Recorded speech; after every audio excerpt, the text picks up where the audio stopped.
Item number 3 is the minutes of our previous budget session meetings. We've got 4 of them, 10:19, 10:20, 10:24, and 10:25, copies of which are in the packets. Any revisions or corrections to the minutes needed? If not, we'll take a motion to approve. Motion by Martins, is there a second? Second by Dinny. Members in favor signify by saying aye. Aye. Aye. Aye, opposed? None are opposed. Minutes are approved. Item number 4 is discussion and possible action regarding ARPA funding requests and a related budget modification. And we don't have anything. And we don't, it's a standing item, Yeah. okay? What's All that? right. Did Sarah leave? Sarah did. She has a commitment at 7 o'clock, so she will be excused for this portion of the meeting. Okay. Okay. So we'll, skip item number 4. We don't have any ARPA requests this time. Item number 5 is discussion and possible action approving the sale of 110 South 84th Avenue in the business campus to Wausau Coded Enterprises 2. And this, I believe, we also talked about in economic development, right, where they did their first right of refusal waiver, and it looks like, is this the piece that Liz is coming up? Wausau Coded wanted to purchase from us, right, a parcel adjacent to their property for some expansion? That's correct. Randy's memo in the packet is pretty comprehensive about the purchase price and why they're looking at it. It looks to be a landlocked parcel that really can't, nothing else can really be done with. So it makes perfect sense to let them acquire it and expand their, I believe it's parking currently, and then with the option of expanding a facility later. Okay. With that, any questions for Liz? If not, is there a motion to approve the sale? Motion by Dinny, second by Lukens. Members in favor signify by saying aye. Aye. Aye. Opposed? None are opposed. That motion carries. Thank you. Thanks, Liz. Item number 6 is discussion and possible action regarding the EMS Flex Grant Award and related budget modification. And Chief Bartek could not be with us tonight, but I'd asked him to just draft a little memo for you guys, which I think you all received today by email from him. Much like the state ARPA grant that the police department got a while back, the fire department also is set to receive this flex grant, which I believe is an allocation of some of the state's ARPA dollars that they can use. And I believe one of their intended uses was the early purchase of an ambulance that was on their replacement schedule and a few things. So anybody have questions on that at all? If not, is there a motion to approve the acceptance? Motion by Dinny, is there a second? Second by Martins. Further discussion? Seeing none, members in favor signify by saying aye. Aye. Aye, opposed? None are opposed. That motion carries as well. Item number 7 is discussion and possible action regarding the 72nd Avenue Business Campus Trail Project and related budget mod. And let me shift to that in the packet. And we've got the Public Works Director coming up. So Eric, if you want to walk us through this a little bit. Yeah, so this project was bid and rebid again because it came in high. It has partial state funding in it, and as you can see from my memo in the cost, it's significantly short on funding. But it is a critical piece, as you can see on the map, that future trail projects, which also are funded and coming, connects those. And so this will make a continuous trail to the west end of the business campus. And this is a critical north-south piece along 72nd Avenue. Okay. Does anyone have questions on this particular project? I think a part of our portion of this was TID funded, correct? And then we had the state grant for the rest? Correct. So- The lion's share is the city's responsibility. The grant portion is like $641,000. Right, and then, And let's the rest of it would be the city's. I will say too that we have worked with the contractor, the low bid on the contract. So what we're asking for tonight, if you want to continue on moving this project forward, is to approve the 1.6 million that we're short. We would award the contract for that amount, and then the contract would be reduced by the 95.6? Yeah. Was that, which- okay? Yeah, so So then, before the project would start, actually, we would have change order number 1, which would be a deduct of the 395. Okay. So- And we would still be able to fund the project within the confines of TID 11? Yes. Do we have funding for that? Okay. Yes, so the cash flow shows that you would be able to retire the debt. So we would be increasing our debt issuance in 2023 to fund the project. Right now, I show a 10-year repayment, and the district does remain in the black for that period of time, and has, sufficient cash. We could probably, we would look at the retirement schedule a little bit closer and see if we could accelerate that a little bit when we actually came time to borrow the money. I will say, part of the discussion we had in CISM when the project was first approved was that there's, the trail concept is very well received, both in the business campus and from the adjoining neighborhoods, partially because with the amount of truck traffic and transportation traffic that's out there, there is a fair amount, or could be the potential for a fair amount of bicycle, pedestrian, and truck conflict on those streets out there. So the trail really does create a safer mode of alternative transportation for people in that area. And as the neighborhoods out there have grown up a little bit too, there's been some advocacy from both the neighborhoods and at one point, I think we had even heard from some parent group from Stettin Elementary that was interested in some of this stuff. So it's certainly not that it wouldn't be used. I think people would be in favor of utilizing it. It had a wide support when we approved it like 2 years It ago. did. It had a lot So, of support, yeah. It's been a while. I mean, it's been a while coming and designing, and then we waited and rebid it, but, in spite of that, I think the public interest is still there. So, what do you guys think? Do we have a motion to approve the funding of our portion from TID 11? So, yeah, just Go a ahead. question on that. Sure. So we're not necessarily amending the 2022 budget per se, we're amending, The 2023. So we would Yeah. add it to the 2023 prior to adoption. got it. Okay. All right. Is there a motion to approve that funding request for the trail and include it in the 23 budget?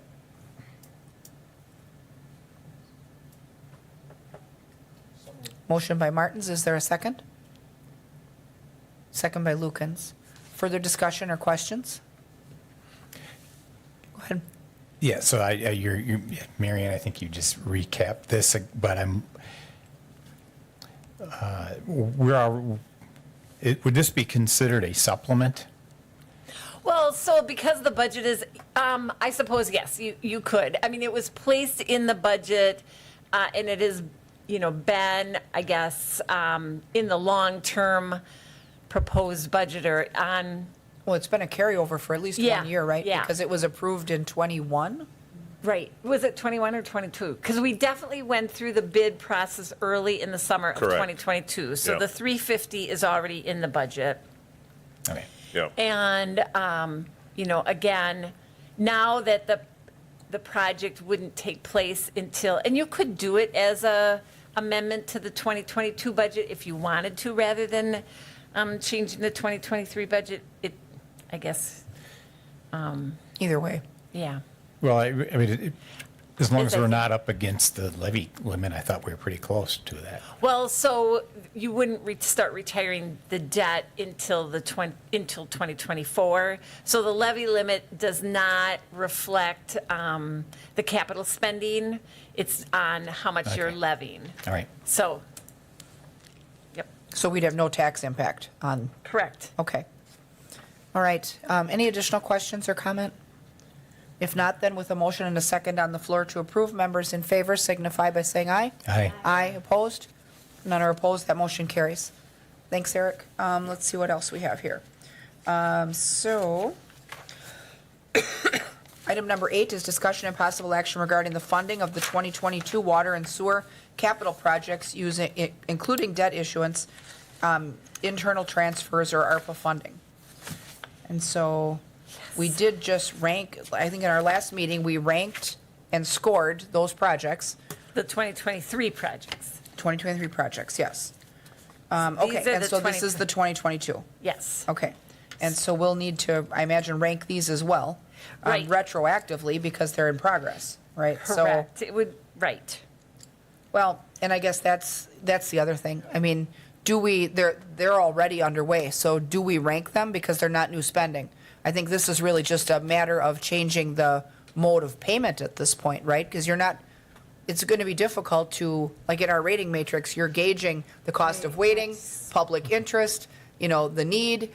It's hard to do that when the stuff is done, basically. So it doesn't really fit the rating matrix. Now it's just a matter of, do we want to swap utility debt funding with ARPA dollars, right? So I feel like there's not a good way to score this. This is like just a flat out ask for ARPA dollars. But ARPA dollars was one of the options that was listed here. True.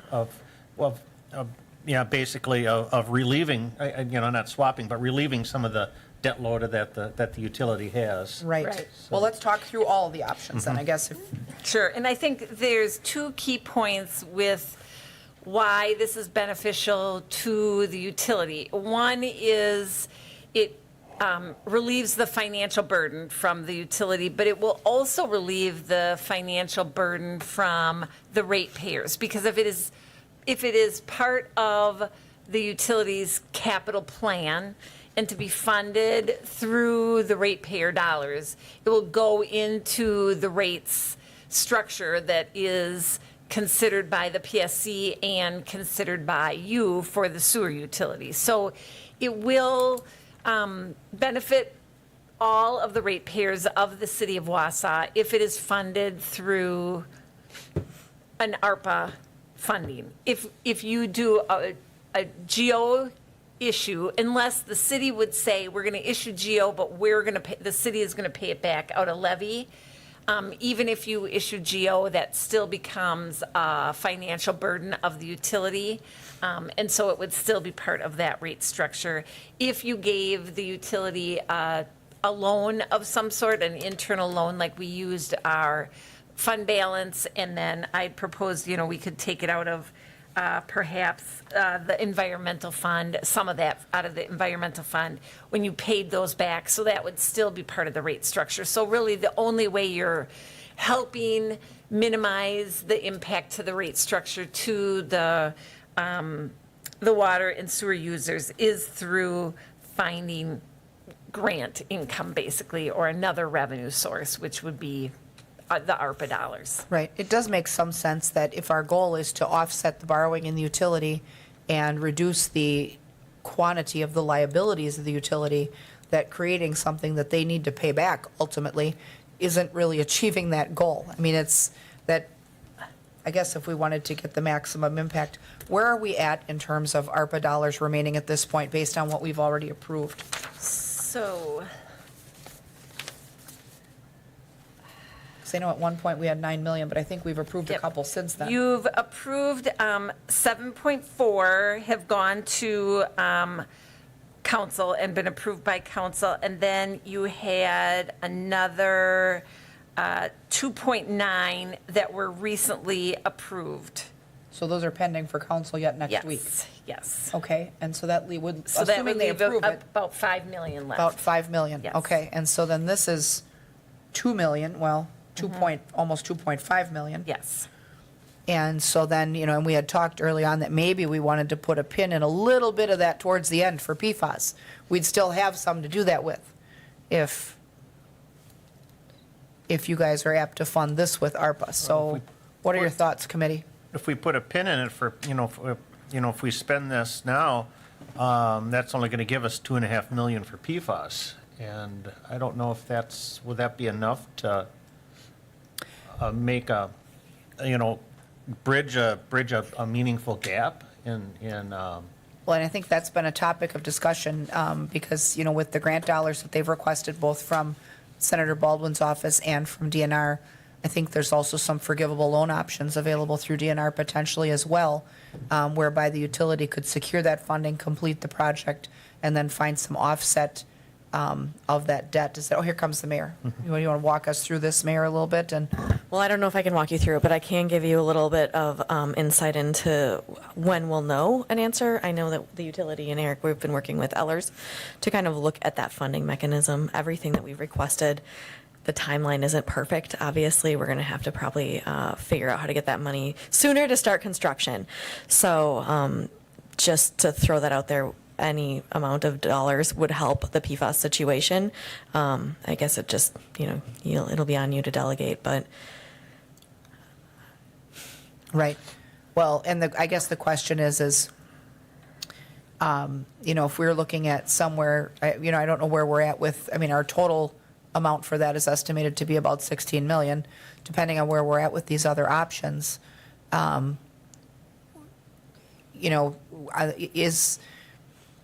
Where do we get the best value for the ratepayer for our dollar, I guess? Because either way, whether we use ARPA for the PFAS solution or for this, both of those items impact the ratepayer. So you're basically offsetting some billing obligation or debt obligation for the ratepayer either way, basically, I guess. Yeah. And I think the other point I would make is, the borrowing rate that we get through the this would be safe drinking water is, basically a subsidized rate. So you're like going to 2% or something, or- Well, our current rate is 1.78 or 1.87. It's one of those two. It's pretty low. So that's pretty low. Yeah. Whereas if we're doing these issues, we obviously just recently borrowed money and we paid way over that. So I think, maximizing those issues and using that as a revenue stream for PFAS ultimately saves the ratepayers than traditional borrowing would. So borrowing for this stuff is actually worse for the ratepayer than borrowing for ARPA Right, or borrowing for PFAS. Right. Okay, I understand that. What are your thoughts, committee, then? Either way, this is going to benefit the ratepayer, either option. Go ahead, Carol. So that's what I'd rather. Right. I'd be in favor of borrowing for PFAS. And do we know, is it possible there might be any other grants coming down the line for PFAS? Or is that just like anyone's guess? No, I'm sure there are. So bipartisan infrastructure law has a bunch of money allocated to that, but it's going through the state, so it's taking time. The Inflation Reduction Act has a lot of stuff going towards renewables and things like that. So there's probably something in there. But again, the way that it's coming is time. I did just have the opportunity to talk to the agriculture secretary, and he gave me a ton of places to start looking, and he offered his team up to help us when it comes to looking at grants and things like that. So that is something we're going at. I'm trying not to be overly optimistic, even though that's my nature. So yes, there's probably a lot of opportunity for us here. And so it's the right time for us to have this problem, if there ever was a right time. But yes, I think that's probably one of our priorities. I talked to, again, Godfrey Kahn, a law office out of southern Wisconsin, and they gave us some opportunities that we should apply for too, out of Excellent. EPA and things like that. But again, it all takes time, so that's probably the And problem even if we would here. have to figure out some type of bridge financing situation until this all That's lines up, likely. I think that's something we could talk about here as well. Would anybody want to make a motion then to approve this funding from ARPA? Can Go I just ahead, ask Carol. one Sure. other question Yep. with that? So if we take this out of ARPA, is there any requirement that we have to rate them or no? Since it's already been, I agree with Lisa, why go through that if it's already in process? But I just was curious. I wanted to comment on that. Okay. I'll let Doug comment first. Go ahead. I would agree with that. We just approved, I think there was 9 or 10 projects, and we approved 9 out of 10 on the last one that we rated. And I think we should go through the process of ranking them rather, so that we get in our minds, are these really ARPA related? And I think they are. And I also agree that whether we spend ARPA here or we spend it on a future, which I don't think we should cross that bridge now until we know more, it's all going to the utility. So I think this is where ARPA funding is meant to be used, and we should try to use that. I do object in general to general obligation funds commingling financing and commingling our risk with the utilities. So if we can do more with ARPA, that's a much better alternative than getting I us agree. down that trail. I agree. And there was a time where the city did carry the utilities debt, and from a financial standpoint, it was hindrance to the city. So assigning the utilities debt to the utility a number of years ago was super helpful to us from a financial standpoint, and we were doing that because we could borrow cheaper than they could at the time. And but when their financial ratings became healthy to the point where they could sustain themselves, they were assigned those obligations, and keeping that separate makes total sense. So if you want to rank them, because we obviously don't have to like pay for this stuff tonight, Mary Ann could send out a ranking sheet. We could try to get that back to her by the end of the week, Okay, maybe, because the council meets on 15. 15th. We don't, though. We don't. So we could actually would you want us to make a decision then the 22nd at our meeting? oh, you could do that. You know, and then we would, That would give us more time for ranking then. that's true. I mean, you get a whole week then at least, and then if we make the decision in November, the allocation could still go to the first December meeting, and we'd have time. So are we supposed to rank them? That's what Well, I our mean. policy, the policy we created was that we would Is rank that we everything should. to compare it Okay. with one another. Yeah. I don't disagree with ranking them. I just think certain Yeah, me categories that too. we rank are going to seem Yeah. weird because the stuff is, like, we're down the road on some of this stuff already. And I So think if Sarah was here, she'd say we'd rank them too. So I would I would be feel in like she general would. agreement to rank yeah. these Well, and it projects. doesn't take long, so why don't we just do it? At least then we've been consistent with every project. And so then we'll put it on our agenda for the 22nd to review the ranks then. Okay, so there's that. We won't need to vote on that, so that's all good. One nice thing with the ranking, are we going to get, with the ranking sheets, are we going to get just like a generalized narrative of what these three projects are? Yeah. Okay. Okay, yep, we'll send that along. That brings us to item number 9, discussion and possible action regarding change of ARPA project classifications to revenue replacement to allow for greater flexibility and reduced compliance. Yep, so in your packet was this ARPA funding spreadsheet, and I had some of the numbers highlighted in green. So if you recall, a while back, you approved setting the $10 million threshold of what we were going to consider as revenue loss, and the federal government allowed, you could go through this big calculation, or you could use this $10 million threshold, and you guys authorized the $10 million threshold. Subsequent to that, the federal government has created quite a bit of relaxation of the rules for those things that are categorized revenue loss. So if you recall, we were successful in getting state ARPA dollars for 2 projects, one of them being the Community Partners project, 1.5 million for Community Partners, and then a low-income housing with Gorman on the Yep. west side. So we've been working, or I shouldn't say we, Community Development has been working with the state of Wisconsin to get that contract for CPC signed, that $1.5 million. And we were successful in getting that done towards the end of October. Then the state came back and said, we want to amend that, and that contract was the part of the neighborhood investment project, and so they had targeted, what do you call it, the negative economic impact.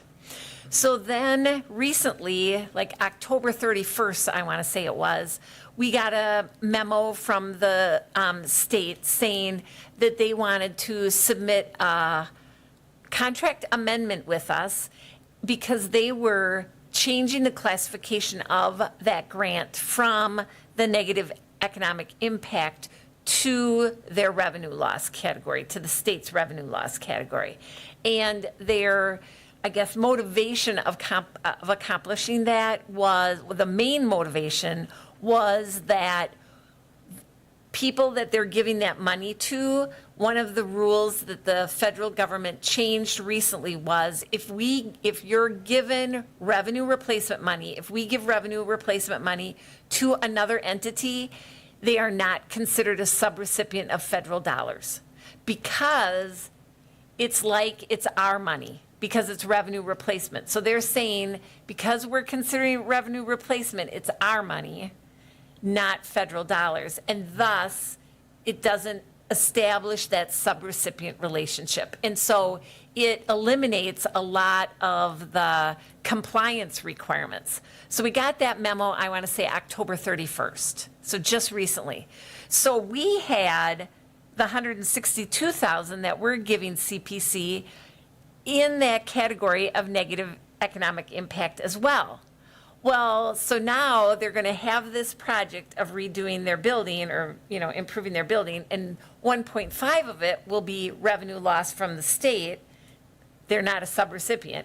Our 162,000 would make them a subrecipient now and really kind of create complexity throughout the situation. So if we change ours to revenue replacement, then they won't be a subrecipient because all of the money that they've gotten is revenue loss money. Which then eliminates the need for us to have a subrecipient agreement with them, which we've been working Yes. to even try to create that type of Correct. conduit, right? So Yes. So that was the reason why we wanted to move them. And again, just creating less, compliance issues. So again, if it's revenue replacement, it helps with procurement rules. There's just a variety of rules that are relaxed once we're spending it out of our revenue replacement. So I went through and said, basically, let's move as many of these projects into revenue replacement as possible because it will just make it easier for us. So Right. all of those that were in green, I'm recommending that we move to revenue replacement. Okay. Questions? And If not- the other thing the federal government said is you can move these around. So it's not like once you made the classification, you have to stick with that. They're allowing us with a lot of flexibility. But I thought since That's we're doing good. the 162, let's just do all of these and Right. No, that makes total sense. Anybody else have questions on that? If not, is there a motion then to approve the movement of the items into revenue replacement? Motion by Denny, is there a second? Second by Lukens. Further discussion? Go ahead, Michael. So, since we're moving these, many of these items over into revenue replacement, previously, we had contracted with that service out of Maryland to do a lot of that compliance reporting. Is that still going to be necessary? we didn't Or- we had reached out to them and we never actually entered into a contract with them up to this point. We had, so we never did. So no, I don't believe that we will really need their services. Okay. And again, the way their contract was written, I felt like we could just use the services as we needed. It wasn't like we were committing to a certain number of hours or anything. They were more on a time and materials Yes. type of basis than Right. Sure. anything. So, okay. And really, at that point, too, I was concerned because, there's certain things that we can ask our auditors to help us with, and there's certain things we can't because it diminishes the auditor-auditee relationship, Yeah. and it makes it look like they are serving as our employee or whatever, and that, creates problems with their independence. And so, writing our subrecipient agreements would have made it difficult for them to be independent. But asking them a procurement question does not necessarily diminish their independence. So I feel like now, and we did get the subrecipient template from Middleton and Sun Prairie. So we have a subrecipient template also now, so I think we are in good shape. Okay. Any other questions or comment? If not, members in favor signify by saying aye. Aye. Aye, opposed? None are opposed. That motion carries as well. Item number 10 is an addendum item regarding a discussion and possible action regarding a budget modification for hot mix. We'll take care of that quickly here, yep. Oh, good. Let's see. Okay, backtrack in the packet here. Okay, and that's a $10,000 shift Really from just- cold mix to hot mix. We still have a little time to get hot mix, so anybody have questions on that at all? If not, is there a motion to approve the transfer? Motion by Lukens. Is there a second? Second by Martins. Members in favor signify by saying aye. Aye. Aye, opposed? None are opposed. That motion carries as well. Item number 11 is budget discussions and actions regarding recommending a 2023 budget, including setting the 2023 fee schedule. And so when we left off with this process, we were waiting for some numbers that I think Mary Ann has now. So we'll have her walk us through those, and maybe we can put our final stamp on this budget product of ours tonight. So And I turn did, it over to her. oh, sorry, I didn't mean to interrupt. go ahead. I had hoped to have a resolution, I think at one of the previous budget meetings, we talked about the fact that the tax equivalent for the water utility is a formula-based that's governed by the PSC. And because of the new plant coming on, it has increased the tax equivalent, and that is a payment that is made by the water utility to the city. And so in the preparation of the 2022 budget, we had estimated that we were going to get just under $1.6 million from the water utility. I did a rough calculation for what would be owed to us through 2022, and it's close to $2 million. So, about $400,000 more than what our budget was relying on. And then when you look at what the rate might be, what the payment might be in the 2023 budget, it would be about $2.1 million. So another $100,000 expense to the water utility. But when I did the 2023 budget, I did not increase that tax equivalent from what we had budgeted in 2022. So it's still sitting at the 1.59. So one of the things that we talked about, again, to give the utility some time to adjust to the rates and to help them, would be to pass a resolution saying we're going to forgive basically a portion of that tax equivalent that would have been owed in 2022 and set it at that 1.59, and you could do it for 2023. And that would basically bring $400,000 to the utility bottom line, again, helping with the new rates that are being contemplated. I had reached out to Oshkosh, both the finance department and the city clerk, asking for a copy of their resolution, and no one answered me. And then we were talking to Ellers, and he said he was going to get me a copy, but I have not actually secured a copy of example resolution, and if we don't get one, I'm sure I can figure one out. But, you could bring that to council on the date that you adopt the budget or at the public hearing, either one. But it would then, like I say, it would basically freeze that tax equivalent for what was be owed in 2022 and what the utility would owe in 2023. And really, you could, consider that in future years too, if you felt the need to continue to freeze that. That would be up to council. Right. But it's really a 1 year. So when we first started kicking the idea around, though, we were talking about roughly $500,000, right? That we Right. would be asked in 2023, or that we would consider Right, and it would be a forgiveness of $500,000. $500,000 for 2.1. 2023. Yes. Right. Okay. And so we all seemed, at least that we were kind of heading down that direction, right? To improve the health of the utility when we had our budget sessions.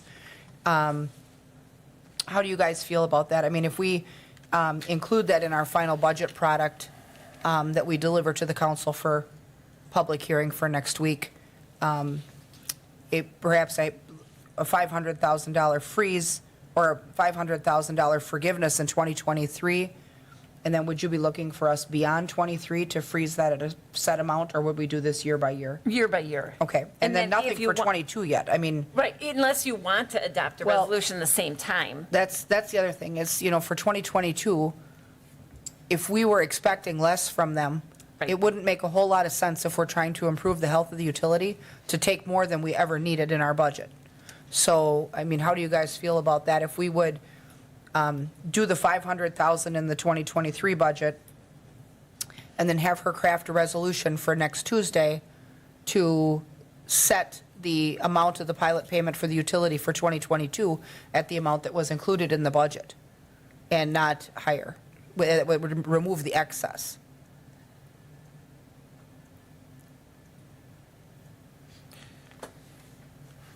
I'm sorry, you lost me when you said 2022 pilot, so we're changing. We get a pilot payment Oh, from I the utility understand every year. I understand the pilot payment, but I thought you're looking to forgive 23s so that we're taking the same amount.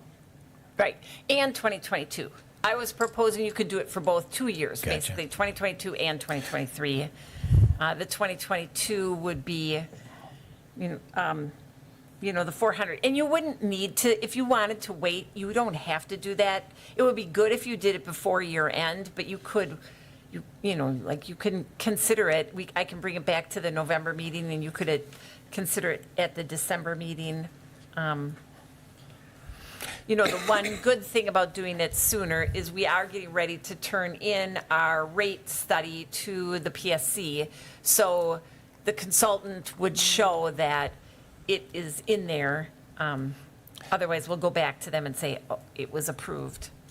Okay, so I guess this goes back to the commingling of the general obligation fund with the utilities when we should be expecting a pilot. There's still a shortfall in water and wastewater, correct, for 23? Yes, and 2020, I mean, in So 22. is there a way to pencil out a 3 or 4 or 5 year look and find out when this is going to potentially right itself? I mean, Well, until they we get- should have some rate. Until they rate get new rate projections. adjustments from the PSC, we really can't. We control the sewer rate, so that we'll see relief on sooner, I think, because the Right. council controls that. But, our whole discussion surrounds the financial health of the utility, and that is where we're seeing that negative outlook on the revenue bond forecast, which all of this stuff that we do should positively impact that discussion with Moody's, because you're lifting off financial obligations that the utility is shouldering right now. So in our 2022 budget, if we said, well, we need a pilot payment from the utility of 1.5 million, and then based on their actual revenue, we go, oh, well, they made more than we figured, they're going to owe us 2 million. Well, we didn't ever plan for or budget for that extra. And so what we'd be forgiving is the unforeseen revenue that they've generated. We would still hold true with the budgeted amount. So if our pilot payment for 22 was set to be 1.5, then it's 1.5 is what we would be deciding. But we would basically choose not to take from them the extra that we would be Understood. entitled to, right? So- My objection and my concern is more long-term, because we're assuming we can't, do we assume we don't ever get a rate increase? I mean, we have to assume some rate increase, whether the PSC approves it or not. We have to make some thoughts of that, or are we going to, because we can't run in the red for the next, We have some forever. approved rate increase that hasn't even been levied yet, right? So when the plant was proposed, didn't they allow us a 45% rate increase? But we've only taken 30 of that, Right, right? they didn't allow it. That's what the projection was from Ellers. So we're going to Okay. submit a rate increase to the PSC, because the PSC determines what the rate is for water. So we're getting ready to submit that rate increase next week. We're actually waiting, he's waiting to submit it after council, because if you approve the 2023 capital grants, out of ARPA, he will have that in those projections too. So he was waiting until that council meeting, and then he was going to submit the rate study to the PSC. And if we had this forgiveness, we would submit that as well.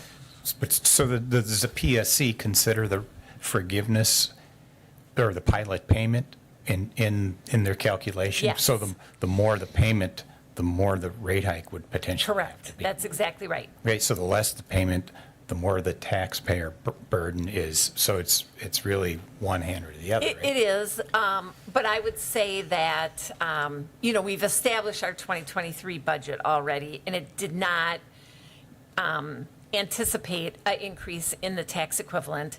we adopted our 2022 budget and it didn't expect an increase in the tax equivalent. So it's basically, we're holding the general government activities harmless from the resolution. It's not like we're eliminating the entire tax equivalent. That would be a hardship, on the city. So it's a means of trying to, I'm okay with smoothing it, I smoothing understand, the but rate I guess we're still kind of open-ended because we don't know what we don't know yet. right. And, Right. I mean, by the time the end of 2023 comes, you'll have a rate from the PSC. I do not believe it will be a stepped rate. It will probably just be a rate, and then we will go back because we've got the PFAS issue going on too. So we will be going back for another rate increase once the costs of that PFAS are known. And at that point, you would, we could bring back another decision of, do you want to Right. take another vacation or a forgiveness, or do you want to bring the full boat on?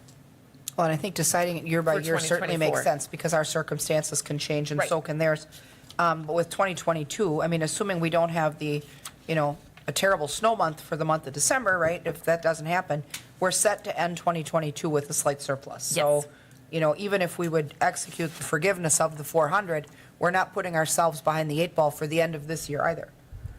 So the one thing I would ask, though, is that we don't have a modification to the 2022 pilot or that item on our agenda. We were talking about the 23. Oh. We're under the 2023 budget item. So my thought was, based on the way we have our agenda worded, should we do that 2022 forgiveness if we're going to do it at our next meeting? Okay. I mean, just to make sure that Sure. we've properly noticed it. I'd agree So- to that, yeah.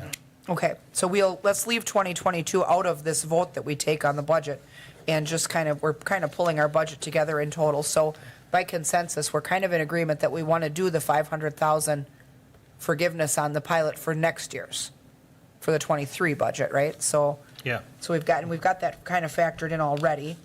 And then we've got the numbers from the other taxing jurisdictions, so we Yes. see where we're at on the mill rate now. Yes. And, I've highlighted in green those that are not known at this time. I did try to estimate Marathon counties based on going through like a little exercise on the apportionment worksheet that is on the state's website. Again, it's not going to be necessarily 100% accurate. I do have the levy and our share of the levy for the Wausau School District and the DC Everest School District. What I'm missing is the school credit, so that you can see that one band line that said it was $1.65 in 2021. I used that same amount for the December, for the bills Sure. that are going to go out in December. So Okay. that's the only portion of that tax rate that is an estimate. And then, of course, we're waiting on the lottery credit and the first dollar credit from the state of Wisconsin. And those should be coming. Sometimes we get those, let me see, I think I have it on my calendar, when those will be coming. But they'll be coming out in, I think, next week, or the week of the 20th. Oh, here.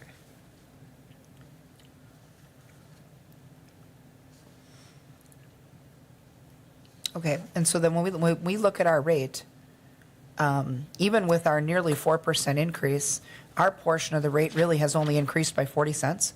Yes. So we came out pretty good on equalized value. Better than we thought, which is good. I mean, even though the overall rate is going up, with all of the things that we were able to include, including our capital, I think we were expecting worse, than that. I think we've come out in a good spot based on that state valuation. Yep. So lottery credit and the first dollar come out the 18th of November. Okay. All right. So next week, Friday. And the school credit comes out the same day. So I'll have those, not in time for the public hearing, but in time for budget adoption. Okay. And so are you guys feeling good about this budget for where we've hammered it out? I mean, we've been down an awful lot of roads already with this to get to our rate. And, we were expecting that we were going to leave off with a higher rate, but the valuation that came in from the state really was high enough that it offset a lot of what we were expecting as an increase, yet we still get our work done for next year, which is good. And we've not had to cut services, which is good. I've seen recently that there's been some other units of government that are actually considering cutting staff and cutting public safety. And, I mean, there's been some serious hard luck stories in communities on the news lately, and I'm so grateful that we're not in that position. I think that this is certainly a budget that makes sense and gets our work done. I mean, when I came on the council, we were at the height of the Great Recession, and I can remember when we were not replacing anybody. We were retiring people through attrition, and we were furloughing the employees. And I mean, we were in a terrible, terrible, terrible budget situation. And this is really, this is a tough budget year, but I feel like we've weathered that pretty well with where we've come out. How do you guys feel about this product? I mean, we did, at our last meeting, ask Mary Ann to tentatively publish the draft budget, fill in the numbers when she had them. So the published documents that'll be out there for the public hearing are these documents, right? So Yes, and the budget was published in the newspaper per state statutes, and that publication will be in your packet Sure. for the public hearing.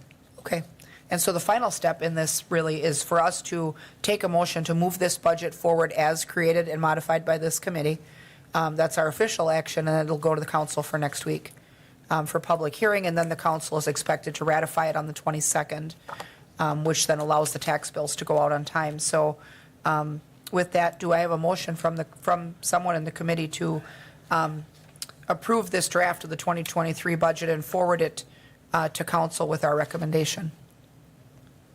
Motion by Denny, is there a second? Second by Martins. Further discussion or questions? So we voted on I forgot, was it 70s, that the trail. last finance? What did we vote for? We just voted on the supplements then? Yes. We Okay. did vote to add the supplements, that list that we added in. So those are built in. Yep. Okay, so and I dissented on that because of what I expressed then, so I should carry that through here, so I will be voting against this. Okay. All right, so additional comment or questions? Okay, if not, then with a motion and a second on the floor, members in favor of forwarding this budget draft to council for next week signify by saying aye. Aye, opposed? No. Okay, so we'll show that that has passed 3-1. And then the council will have the public hearing for this on Tuesday. That's our last item. Excuse me, I have a frog. And so with that, I'll take a motion to adjourn. Motion by Denny, second by Lukens. Members in favor signify by saying aye. Aye. Aye. Opposed? No one ever is. We'll stand adjourned. Thanks, everybody.